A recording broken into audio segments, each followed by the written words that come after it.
All, இன்றைக்கி ஒரு சிம்பிளான குக்கிங் பண்ணலாமா? இந்த குக்கிங் வந்துட்டு ரொம்பவே ஈஸி தான். இன்கேஸ் நீங்கள் வந்து ஒரு ஹாஸ்டல் ஸ்டூடெண்ட்டாக இருக்கீங்க, எல்லாம் வந்துட்டு அப்புறம் உங்கள் வீட்டில் கெஸ்ட் வந்துட்டாங்க, உங்களுக்கே ஏதாச்சும் ஒரு ஈவினிங் ஸ்நாக் மாதிரிலாம் வேணும்னு நினச்சிங்க அப்படின்னா இந்த ஒரு திங்கை நீங்கள் வந்து ஈஸியாக பண்ணிடலாம். இந்த டிஷ்ஷோட பேரே பார்த்தீங்க அப்படின்னா வந்துட்டு கார்லிக் பன். இதை எப்படி பண்ணணும்னு பார்த்தீங்க அப்படின்னா வந்துட்டு ஃபஸ்ட்டு கார்லிக்கையும் தென் கட் பண்ண கொரியாண்டர்ஸையும் வந்து நல்லா குட்டி குட்டி பீஸாக மாற்றிக்கலாம்.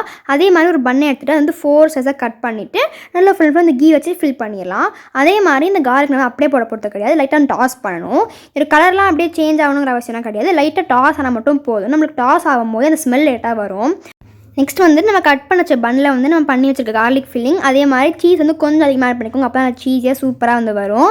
எல்லாம் பண்ணி முடிச்சுட்டு லாஸ்ட்டாக பீஸெல்லாம் வாங்கினோன்னா வந்துட்டு ஃப்ரீயாக இருக்கக்கூடிய ஆரிகானோ அந்த சில்லி ஃப்ளெக்ஸ்லாம் ஆட் பண்ணிவிட்டு நாங்கள் அப்படியே வந்துட்டு ஓவனில் வச்சுட்டு நல்லா அந்த ஹீட் தான் பண்ணுவோம். ஹீட் பண்ணும்போதே வந்துட்டு அந்த சீஸை நல்லா அந்த மெல்ட் ஆகி அப்படியே சூப்பராக வந்துச்சு. ஒரு நிஜமாவே வந்து பேக்கரியில் வாங்கின அந்த ஃபீல் இருந்துச்சு. அண்ட் வீடு ஃபுல்லாக அந்த கார்லிக் ஸ்மெல் செம்ம சூப்பராக இருந்துச்சு. அண்ட் ஃபர்ஸ்ட் போய்ட்டு எடுத்து வைக்கும்போது வாவ் அப்படி இருந்துச்சு. இந்த ரெசிபி உங்களுக்கு பிடிச்சிருக்கா இல்லையா, நீங்கள் ட்ரை பண்ணிக்கலாம் மாட்டிங்கன்னா கமெண்ட்டில் வந்து சொல்லுங்கள். அண்ட் இதே மாதிரி அடுத்த மீட் பண்ணலாம். Until then bye bye.